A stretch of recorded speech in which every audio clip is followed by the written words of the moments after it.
Hi guys, welcome to my YouTube channel Pradeepti. और जैसा कि आप लोग को पता है कि फॉर्म सीटेट का भरा जा चुका है। 25 आज ही उसकी पेमेंट की लास्ट डेट थी। फाइनली आज के बाद अब फॉर्म मतलब जो ऑनलाइन कर चुके हैं आज तो पेमेंट कर सकते हैं, उसके बाद वो फॉर्म बिल्कुल क्लोज हो जाएगा। तो दिसंबर में फाइनली इसकी एग्ज़ाम भी स्टार्ट हो जाएगी और कंप्यूटर बेस्ड एग्ज़ाम होता है इसका सीटेट का। और तो मैंने आप लोग को सजेस्ट भी किया था कि आप लोग कंप्यूटर जो लोग नहीं सीखे हुए हैं एक बार ज़रूर अपने हाथ को फ्रेश कर लेंगे, माउस को प्रेस करके उसको चला के, क्योंकि थोड़ा सा जो लोग नहीं यूज़ किए हैं माउस उनको थोड़ा सा टाइम लग जाता है।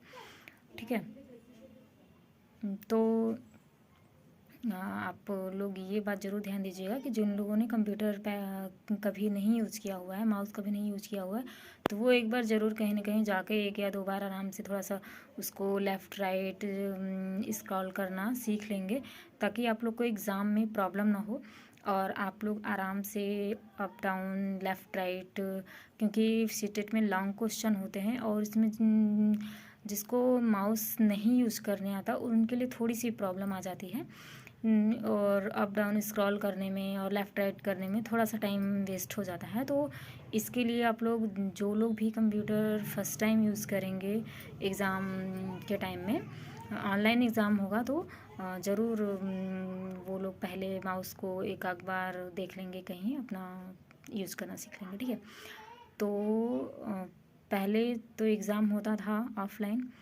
और पेपर तो आप लोग को पता ही है, फर्स्ट और पेपर जो होता है उसमें सभी के लिए होता है और उसमें चूज़ करने वाला सब्जेक्ट वही होता है, या तो आप इंग्लिश लीजिए या तो संस्कृत लीजिए या तो उर्दू लीजिए। फाइनली ये सिस्टम टेट में भी होता है। और सेकेंड पेपर में या तो आप साइंस ग्रुप से हैं तो आपको मैथ साइंस मिलेगा, और नहीं तो आप आर्ट्स और आप आर्ट्स से हैं तो आपको मिलेगा वही एसएसटी मिलेगा, उसमें जियोग्राफी और हिस्ट्री ये सब रहेगा। ठीक है, तो मेरे पास कुछ प्रीवियस ईयर पेपर हैं जो एग्ज़ाम मैंने दिया हुआ था ऑफलाइन एग्ज़ाम का, तो मैं आप लोग को शेयर करती हूँ। फर्स्ट एक एक पेपर करके मैं आप लोग को मतलब वो मैंने टिक किया हुआ है क्वेश्चन के आंसर सहित आप लोग को उससे, क्योंकि सी टेट में काफ़ी क्वेश्चंस ऐसे होते हैं जो कि सी टेट में क्या लगभग सभी एग्ज़ाम में प्रीवियस ईयर से पेपर कुछ ना कुछ क्वेश्चंस 1-2 क्वेश्चन आ ही जाते हैं। तो मैं आप लोग को अपना पेपर शेयर करूँगी। ठीक है, तो आप लोग ज़रूर देखिएगा और अगर उससे एक क्वेश्चन भी अगर फंसता है तो बहुत मायने रखता है और इससे आप लोग को एक पैटर्न भी पता चल जाए। जो लोग फर्स्ट टाइम एग्ज़ाम देने जा रहे हैं उन लोगों को पैटर्न भी पता चलेगा किस टाइप के क्वेश्चन आते हैं। ठीक है, तो वीडियो में लास्ट तक बने रहिए और मेरे चैनल को लाइक करिए, सब्सक्राइब करिए, शेयर करिए, और जिससे कि जो लोग फर्स्ट टाइम एग्ज़ाम देने जा रहे हैं तो उनको ज़रूर लाभ मिले। ठीक है, तो देखिए गाइस, ये बाल विकास व शिक्षा शास्त्र फर्स्ट पेपर है। फर्स्ट पेपर ये है, फर्स्ट पेपर का फर्स्ट पार्ट है। ठीक है, तो इसमें आप देख सकते हैं क्वेश्चन आए हुए हैं, भाषा के अर्जन एवं विकास के लिए सर्वाधिक संवेदनशील अवधि कौन सी है। तो जो लोग पढ़े होंगे उन लोग को पता है प्रारंभिक बाल्यावस्था, और ये मैंने ऑफिशियल आंसर की से टिक किया हुआ है, तो आप लोग को इसमें कोई संदेह नहीं कि ये सही है कि गलत। आप लोग देख सकते हैं कि ये इंग्लिश और हिंदी दोनों बाइलिंगुअल लैंग्वेज में पेपर आते हैं। ये ऑनलाइन कंप्यूटर बेस्ड जो एग्ज़ाम होगा उसमें भी ये सिस्टम रहेगा, तो इसमें हिंदी इंग्लिश में आप लोग को कोई प्रॉब्लम होने वाली नहीं है। तो आप लोग सेकेंड क्वेश्चन देखिए, निम्नलिखित में से कौन सी लॉरेंस कोहल वर्ग द्वारा प्रस्तावित नैतिक विकास की एक अवस्था है। सामाजिक अनुबंधन अभिविन्यास। ठीक, आप लोग एक बात और सीटेट में बिल्कुल ध्यान दीजिएगा, नहीं वर्ड, क्योंकि सीटेट में क्या होता है कि जो नहीं वर्ड हम ध्यान नहीं देते उससे मेरा बहुत सारे क्वेश्चन गलत हो जाते हैं। एक क्वेश्चन जेंडर से पर पेपर, हर पेपर में आपका सीटेट हो या टेट हो, जेंडर से रिलेटेड 1 क्वेश्चन जरूर आता है, तो आप लोग इसको भी देख लीजिएगा। कक्षा में परिचर्चा के दौरान एक शिक्षक प्रायः लड़कियों की तुलना में लड़कों पर अधिक ध्यान देता है, यह किसका उदाहरण है। जेंडर पक्षपात का।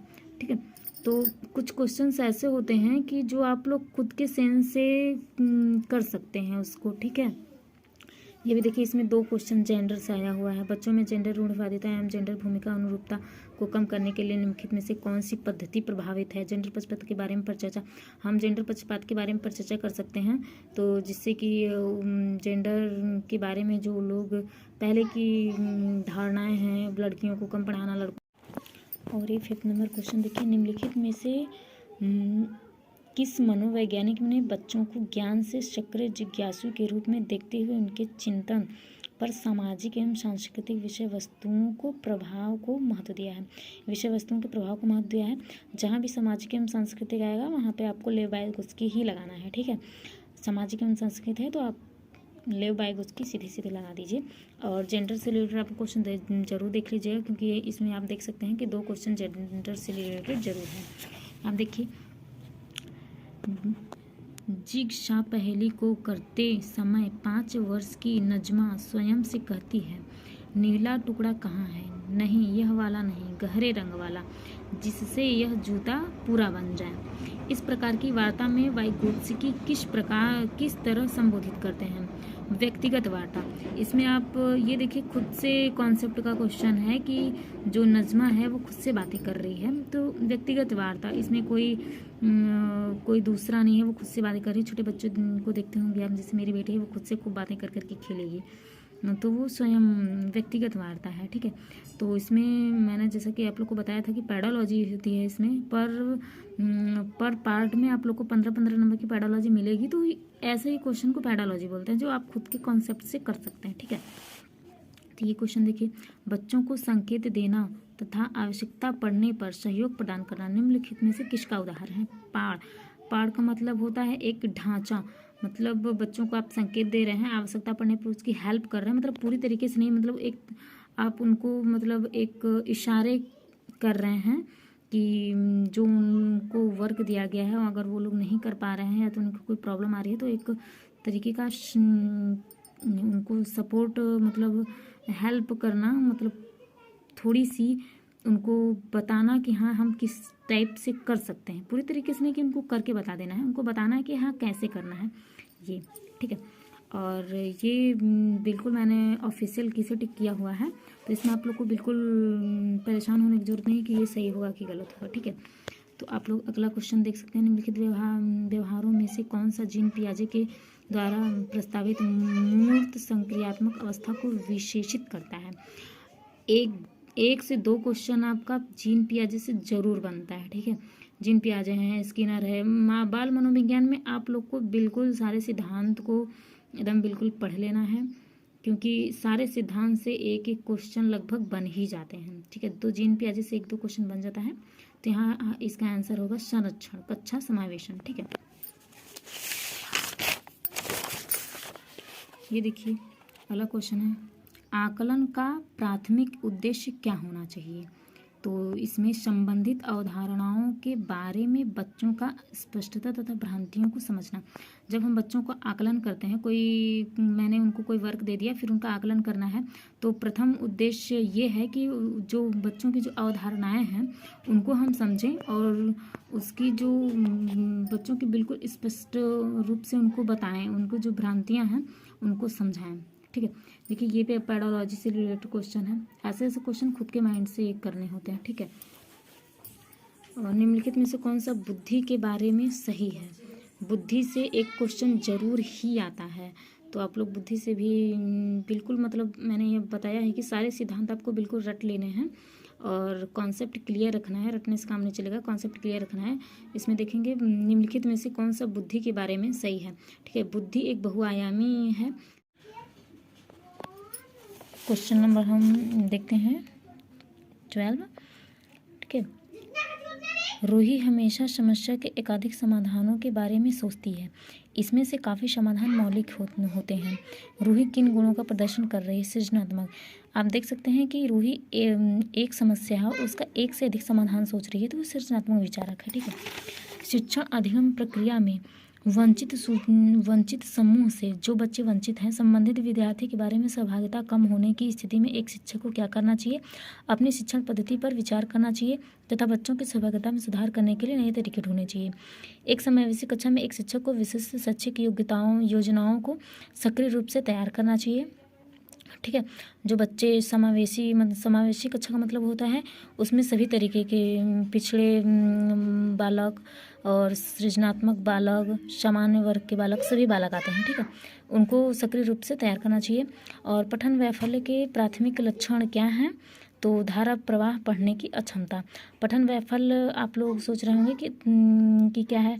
जैसे मैंने फर्स्ट टाइम देखा तो मैं भी कंफ्यूज हो गई, तो मैंने इंग्लिश देखा तो यहाँ पे डिसलेक्सिया लिखा हुआ था तो मुझे क्लियर हो गया। तो आप लोग जब भी किसी वर्ड में जो हिंदी काफ़ी शुद्ध हिंदी पेपर में दे दिया जाता है तो आप लोग एक बार इंग्लिश ज़रूर देख लीजिएगा। इससे हमारे 2 से 3 क्वेश्चन सही होने के चांसेस बढ़ जाते हैं।